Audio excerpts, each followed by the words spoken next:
ఇప్పుడు ఏపీలో రాజకీయాలు ఎట్లా ఉన్నాయంటే సిద్ధాంత విభేదాల కన్నా కుల పోరాటాలుగా ఉన్నాయి. ఒక కులం ఒక పక్క మోహరిస్తే ఇంకో కులం ఇంకో పక్క మోహరించి ఇంకో పార్టీ వైపు. ఇది ఎటు దారి తీస్తుందని ఏమైనా సంశయం ఉందా, ఆందోళన ఉందా మీకు? డెఫినెట్గా అంటే మా పార్టీకి నష్టమా ఆదాయమా అనేది కాదు, రాష్ట్రానికి సొసైటీకి మంచిది కాదు అనేది నా ఉద్దేశం. ఇప్పుడు ఏదైనా ఒక ఇష్యూ మీద ఇష్యూ బేస్డ్ మాట్లాడతాం తప్ప కులంను ఆలోచించి ఏ రోజు చేయం. ఇప్పుడు కూడా నాకు యుఎస్ నుంచి ఒక కుర్రోడు ఫోన్ చేశాడు, మీరు నిన్న విజయసాయిరెడ్డి ఇష్యూలో తీవ్రంగా మాట్లాడినారు, రెడ్డిగా ఉండి అని. రెడ్డిగా ఉండేది, కాపుగా ఉండేది, కమ్మగా ఉండేది నాకైతే ఎప్పుడూ తెలియదు. ఇష్యూ అంటే ఇష్యూ. ఇప్పుడు సమస్యల నీళ్ళు వెనకెత్తుకుపోతామంటే ఇష్యూ, కాలుష్యం అంటే పోరాటం, సారా వ్యతిరేకం అంటే పోరాటం. కండలేరు నుంచి ఈయన కిరణ్ కుమార్ రెడ్డి గారు 11,000తో టెండర్స్ పిలిపించి ఎత్తుకోబోతామంటే దానికి అగెనిస్ట్గా పోరాటం. అది న్యాయమా కాదా? చిత్తూరు జిల్లాకు మేము వ్యతిరేకం కాదు. అట్లా చూడాలి. కానీ అందరూ ఓవరాల్గా ఇప్పుడు చంద్రబాబు నాయుడు గారు ముఖ్యమంత్రిగా ఉంటే ఈ రాష్ట్ర ప్రయోజనాలు, irrigation projects, capital, investments, industries ఇవన్నీ ఆలోచించాలి. కానీ కులాలను బేస్ చేసుకొని మాట్లాడితే దానివల్ల సొసైటీకి నష్టం, ప్రజలకు నష్టం. మనం తాత్కాలిక రాజకీయాలు రెచ్చగొట్టి ఉద్రేకాలకి రెచ్చగొట్టేసేసి వదిలేసేస్తే మనమేం పర్మనెంట్ కాదు, జీవితకాలం బతకము. ఈ రోజు ఉంటాం, రేపేందో తెలియదు. కానీ రాబోయే తరాలని మీరు నష్టపరుస్తున్నారు అనే ఆలోచన అందరు చేయాల్సిన అవసరం ఉంది. ఇప్పుడు అపోజిషన్లో ఉన్నప్పుడు అధికారంలోకి వచ్చాక కూడా జగన్ మీద, వైఎస్ఆర్ కాంగ్రెస్ పార్టీ మీద మీరు ఒంటికాల మీద లెగుస్తుంటారు. సందర్భం వచ్చినప్పుడల్లా మీరే కౌంటర్ ఇస్తుంటారు, వాళ్ళకి అటాక్ చేస్తుంటారు. అట్లాంటి సందర్భాల్లో రెడ్డి కుర్రాళ్ళ నుంచి బాగా ఫోన్లు వేసి తిడతా ఉంటారా మిమ్మల్ని? నాకు ఒకటి గుర్తుంది. జగన్మోహన్ రెడ్డి గారు ఏదో ట్రైన్లో ట్రావెల్ చేశాడు బిఫోర్ ఎలక్షన్స్ తెలంగాణ. రాళ్ళు గీళ్ళు కొట్టి గొడవైపి ఆగిపోయాడు. ఆ తర్వాత హైకోర్టు డైరెక్షన్ ఎల్బీ స్టేడియంలో మీటింగ్ పెట్టారు. నేను ఆ రోజు కడపలో ఏదో పెళ్ళిళ్ళకి వెళ్ళి ఉన్నాను, బైరెడ్డి వాళ్ళ ఇంట్లో పెళ్ళి, బంధువులు పెళ్ళి. నేను ట్రావెల్ చేసి మార్నింగ్ వస్తూ ఉన్నాను. ఈవినింగ్ ఇక్కడ 5 గంటల వరకే బైరింగ్ సబ్ పెట్టాలి. 5 o'clock ఆయన క్లోజ్ అయింది. జగన్మోహన్ రెడ్డి 6 గంటలకు ఆయన పాయింట్లు నేను నోట్ చేసుకుంటూ ఐప్యాడ్ పెట్టుకుని లైవ్ చూసుకుంటూ ఆయన పాయింట్ నోట్ చేసుకున్నాను. నేను ప్రెస్ కాన్ఫరెన్స్ పెట్టి కౌంటర్ చేశాను. ఈనాడులో ఫ్రంట్ పేజ్ ఆయన ఫోటో, ఆయన స్టేట్మెంట్. ఫ్రంట్ పేజ్లోనే నా ఫోటో, స్టేట్మెంట్. జ్యోతిలో అన్నిట్లో electronic media counter. Next day morning Bengaluru నుంచి వీళ్ళంతా వచ్చినప్పుడు మా అమరు, మా పార్టీలోనే ప్రవీణ్, వీళ్ళు బయటకు వచ్చి ఫోన్ చేశారు. అన్న 200 మంది బ్రేక్ఫాస్ట్ అన్నా, నిన్ను గురించి అందరు తిట్టుకుంటున్నారన్న, నీకు ఎందుకన్నా? ఆయన జగన్మోహన్ రెడ్డి పెట్టాడు అనుకో, కూడా 6 గంటలో నువ్వు పెట్టాలా? అవసరమా? తర్వాత పెట్టు. తిట్టుకుంటారన్న రెడ్డి. వాళ్ళు అక్కడికి వెళ్ళిపోయారు, అప్పటికి అక్కడే ఉన్నారు కదా, అక్కడే ఉన్నారు. అట్లా అటువంటి సందర్భాలు ఎన్నో ఉన్నాయి. ఆఖరికి ఇంట్లో సొంత కుటుంబంలో సభ్యులు బాబు గారిని విమర్శించిన సందర్భాల్లో నేను కూడా కొంచెం ఓపికగా ఉండాల్సింది. ఎమోషనల్గా నేను మాట్లాడటం, ప్రసన్న విషయంలోనా ఇంకా కురవ ఇంట్లో వాళ్ళ పెళ్ళిళ్ళకి మా దూరం అయ్యే పరిస్థితి, అంటే చిన్నప్పటి నుంచి పెరిగి దూరం అయ్యే పరిస్థితులు, గ్యాప్ మాకు రావటం, కుల బహిష్కారానికి గురయ్యారు దగ్గర. అంటే ఎక్కడ చెన్నైకి పోయినా, ఎక్కడికి పోయినా, ఏ ఫంక్షన్స్లో, గెట్ టుగెదర్స్లో నేను పోతే నన్ను గురించే గుసగుసలు మాట్లాడుకునే పరిస్థితి ఉండింది.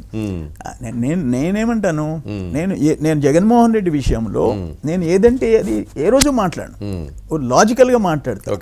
ఆయన ఏదన్నా ఒక వాడకూడని భాష వాడితే దాన్ని కౌంటర్. ఇప్పుడు ఫర్ ఎగ్జాంపుల్ ఆయన ముఖ్యమంత్రి, చంద్రబాబు నువ్వు ముఖ్యమంత్రి కాదు అన్నాడు, నువ్వు ప్రతిపక్ష నాయకుడు కాదు, నువ్వు ప్రతినాయకుడివి అని అన్నా. ఇంకేదైనా ఇష్యూస్ వచ్చినప్పుడు ఆయన బ్యాక్గ్రౌండ్ ఇది, నువ్వు ఎంత తప్పులు చేసావు, నువ్వు పసి వయసులో తప్పులు చేసావు, నువ్వు మాట్లాడే అర్హత నీకు లేదు అని చెప్పేసి పాయింట్ వైజ్ మాట్లాడతానే. కానీ నేను ఎప్పుడు ప్రెస్ కాన్ఫరెన్స్ పెట్టి ఏదంటే ఆ భాష పాయింట్ తప్ప దాన్ని దాటి వ్యక్తిగతంగా ఏదంటే అది మాట్లాడిన సందర్భాలే ఏ రోజు లేవు. అందుకనే ఏదేమైనా జగన్మోహన్ రెడ్డి మీద నేను మీరు ఒక మాట అన్నారు ఒంటి కాలు మీద ఏ రోజు పోను నేను. అంటే వాస్తవాలకు దూరంగా రాష్ట్ర ప్రయోజనాలకి అంటే గాలితనంగా మాట్లాడతారని నేను అంటలా. అది పార్టీ తరపునప్పుడు ఇప్పుడున్న రాజకీయాలు ఇదివరకు కమిట్మెంట్లు వేరు, ఇప్పుడు కమిట్మెంట్లు వేరు. ప్రతివాడు సేఫ్గా ఉండటానికి ప్రయత్నం చేస్తున్నారు చాలామంది. నేను అది అందరూ ఎప్పుడు ఉండరు అనుకోండి, మినహాయింపులు ఉంటాయి. ఎందుకైనా మంచిదని అవతల వాళ్ళతో విరోధం తెచ్చుకోవడానికి కూడా ప్రయత్నం చేయట్లా. ఏమో రేపు మన్నాడు ఎట్ట వస్తుందో అటే పోవాల్సి వస్తున్నాము, లేదా అటాడు ఇటు రావాల్సి వస్తున్నాము అని రెండు పార్టీల్లోనూ ఈ బాపతగాళ్ళు ఎక్కువ ఉంటున్నారు ఈ మధ్య. అట్లా ఉండకుండా మీరు వస్తున్నారని అందుకని ఒంటికాల మీద ఉంది నేను.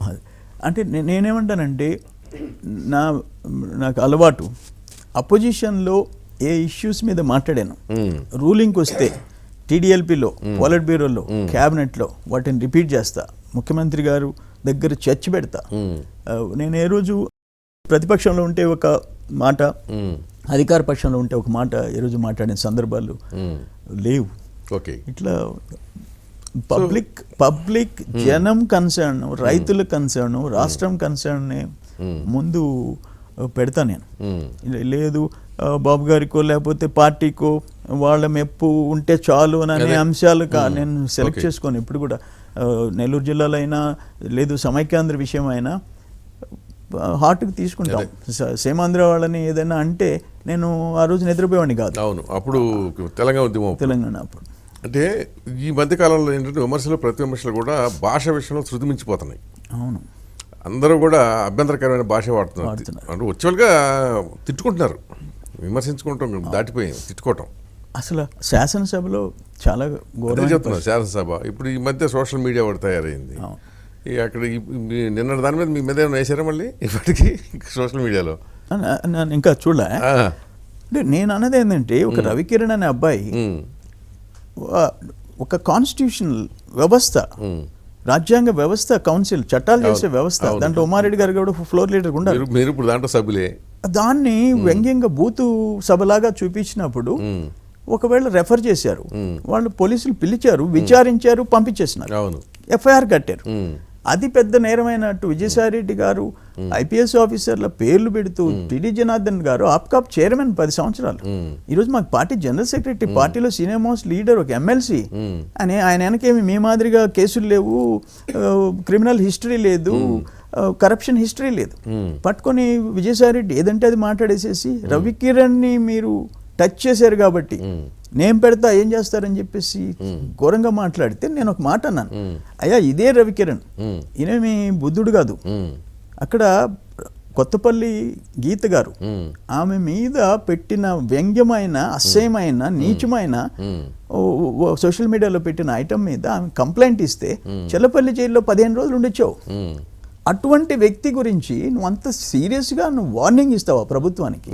మంచిది కాదు. జగన్మోహన్ రెడ్డి ఏమంటాడు, మీరు జగన్మోహన్ రెడ్డి సాక్షిలో మెయిన్ ఐటమ్ ఏంది? ఆఫ్టర్ ఆల్ రవికిరణ్ గురించి మీరు ఇంకా దాడి చేయండి, ఎక్కడ కంట్రోల్గా అన్కంట్రోల్గా దాడి చేయండి అని చెప్పేసి పిలిపిస్తాడు. ఎక్కడ తెలుగు ప్రపంచంలో ఉండే తెలుగు వాళ్ళందరినీ. నేనేమంటాను అంటే మీరు ఒక శాసనసభలు, లా మేకింగ్ ఇన్స్టిట్యూషన్స్ని ఘోరంగా చూపిస్తే, నీచంగా బయట ముద్దులు పెట్టుకునే సీన్ పెట్టి అది పెడితే పెట్టారు. మీరు షర్మిల గారి గురించి ఎవడో పెట్టాడు, తెలుగుదేశం వాళ్ళు కాదు, నువ్వు కంప్లైంట్ ఇచ్చావు. గీత గారు కంప్లైంట్ ఇస్తే వాడు అరెస్ట్ అయినాడు. ఇప్పుడు కంప్లైంట్ ఇస్తే విచారించి పంపించారు. అది పెద్ద నేరంగా మీరు సాక్షిలో జగన్మోహన్ రెడ్డి, విజయసాయి రెడ్డి థ్రెటన్ చేస్తే, ప్రభుత్వానికి వార్నింగ్లు ఇస్తే న్యాయమా ఇది అని చెప్పేసి నేను మాట్లాడా. ఇప్పుడు మీరు శాసనమండలి సభ్యులు కదా, మరి మీ సభను కించపరిచినందుకు ఏమన్నా దాన్ని ఇష్యూని సభకు తీసుకెళ్తున్నారా? ఆల్రెడీ రెఫర్ చేసి ఉంది. శాసనసభ, శాసన మండలి, పార్లమెంట్ వాళ్ళు ప్రివిలేజ్ మోషన్స్ కింద తీసుకోవచ్చు, అతన్ని తీసి నిలబెట్టవచ్చు, పనిష్మెంట్ ఇవ్వచ్చు, అన్ని సర్వాధికారాలు ఉన్నాయి, కాన్స్టిట్యూషనల్ ఆబ్లిగేషన్స్ ఉన్నాయి. అది ఆల్రెడీ రెఫర్ అయింది కాబట్టి చూడాలి. కానీ ఈ రెండు పార్టీల తరపున ఈ పనికిమాలిన అభిమానం తలకెక్కించుకున్న పిచ్చోళ్ళు, నా దృష్టిలో వాళ్ళంతా పిచ్చోళ్ళ కింద లెక్క. వాళ్ళు ఎందుకు ఇట్లా చేసుకుంటే వాళ్ళకు వ్యక్తిగతంగా వచ్చేది బాగైతే జీతం వస్తుందేమో, కానీ ఒక టోటల్గా మీ తరపున కొంతమంది వాళ్ళ మీద చేస్తుంటారు, వాళ్ళ తరపున కొంతమంది మీ మీద చేస్తుంటారు, ఎక్కువ తక్కువ అనేది తేడా అంతే. ఏం అవసరం దానివల్ల ఈ ఓట్లు వచ్చేస్తాయా సోషల్ మీడియా వల్ల? అదే ఇప్పుడు తిట్టుకోవడం వల్ల.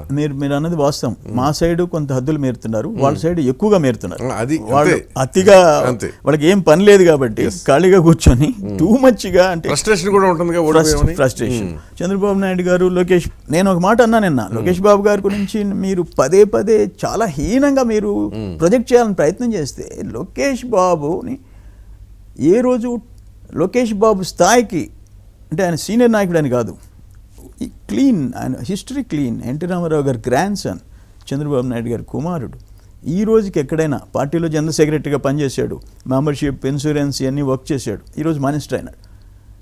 మీరు ఆ విధంగా లోకేష్ బాబుకి ఏ విధమైన బ్యాక్గ్రౌండ్ ఉందో ఆ స్థాయికి మీరు చేరలేరు. 11 కేసుల్లో, క్రిమినల్ కేసుల్లో 16 నెలలు జైల్లో వచ్చిన తర్వాత విజయసాయి రెడ్డి, జగన్మోహన్ రెడ్డి లోకేష్ బాబు లాగా నిజాయితీ పరులని మీ జీవితంలో ఆ పేరు మీరు తెచ్చుకోలేరు, అయిపోయింది మీరు. అందుకని ఒక కుర్రోడు యాక్టివ్గా సర్వీస్ చేసేదానికి వస్తే, ఆయన అబ్బాయి చదువుకున్నాడు, వాళ్ళ మదరు, వాళ్ళ తాత దగ్గర నుంచి ఉన్న కంపెనీ ఉంది, చేసుకోవచ్చు, హ్యాపీగా ఉండొచ్చు. అంటే కానీ మీకు ఇంత రాజకీయ అనుభవం ఉంది కదా, ఇప్పుడు లోకేష్ టార్గెట్ చేయకుండా ఎందుకుంటారు? ఫ్యూచర్లో జగన్కి లోకేష్ పోటీనే కదా, చేయమనండి చెప్తా. టార్గెట్. సో వాళ్ళు డెఫినెట్గా they will try to condemn Lokesh. ఆ అవకాశం ఇవ్వకుండా జాగ్రత్తలు తీసుకోవాల్సిన బాధ్యత లోకేష్ మీద ఎక్కువ ఉంటుంది. ఎన్టీఆర్ టైంలో కూడా చంద్రబాబు నాయుడు టార్గెట్ చేశారు, గుర్తుందా మీకు? చేశారు. ఉనికిపోతుండేవాడు ఏదన్నా ఎవరితో మాట్లాడాలన్నా చేయాలన్నా కానీ, ఎందుకంటే అంత జాగ్రత్తగా లేకపోతే అందులో అసలే ఎన్టీఆర్ అక్కడ. ఎన్టీఆర్ గారు ముఖ్యమంత్రి, మీరు చెప్పింది నాకు గుర్తు. ఎన్టీఆర్ గారు ముఖ్యమంత్రిగా ఉంటే చంద్రబాబు నాయుడు గారికి ఎక్కడెక్కడని సింగపూర్లో హోటల్ అనేవాడు, ఏదో ఒకటి వాళ్ళు అప్పుడు సింగపూర్లో హోటల్ ఉంది, సింగపూర్ హోటల్ అనేవాడు. అది మరి అట్లా. అందుకని లోకేష్ బాబు, నేనేమంటానంటే లోకేష్ బాబు రాజకీయంగా ఎదగటం వాళ్ళకి ఇష్టం లేదు. రాజకీయంగా మీరు పోరాడండి, అంతేగాని వ్యక్తిగతంగా ఆయన ఏదో డ్యామేజ్ చేసి మేము అడ్వాంటేజ్లో పడతాము అని చెప్పేసి చేయటం కరెక్ట్ కాదు అంటున్నాను నేను. మేము అనేది ఏంటంటే జగన్మోహన్ రెడ్డి గురించి, ఆయన వ్యక్తిగత విషయాల గురించి ఇంకేదన్నా మేము ఎప్పుడైనా వ్యంగ్యంగా కూడా మా నోటి గుండా మాటలు రాలే. ఎవరైనా సోషల్ మీడియాలో పెట్టినా అది కరెక్ట్ కాదు అంటున్నా నేను. తెలుగుదేశం తరఫున కూడా వాళ్ళ కుటుంబాలు వాళ్ళు హర్ట్ అయ్యేటట్టు పెట్టినా, వ్యక్తిగతంగా మీరు అవాస్తవాలు చెప్పినా, తెలుగుదేశం సోషల్ మీడియాలో ఎవరైనా అభిమానులు అంటే, నేనేమంటానంటే వాలంటీర్స్ స్వచ్ఛందంగా సోషల్ మీడియాలో పెట్టాల్సింది ఈరోజు పెయిడ్ వర్కర్స్ వచ్చే పరిస్థితి వచ్చింది. అతను నేను జీతం తీసుకుంటున్నానని చెప్పి చెప్పాడు. ఆ పరిస్థితి రాకూడదు అంటా నేను. ఆ పరిస్థితి రాకూడదు. దాన్ని సోషల్ మీడియా సమాజానికి మంచి చెడులు సమాజానికి తెలిసేదానికే పరిమితం కావాలి, కానీ ఒకరినొకరు డ్యామేజ్ చేసుకునే దానికోసమే సోషల్ మీడియాని క్రియేట్ చేసుకోవడం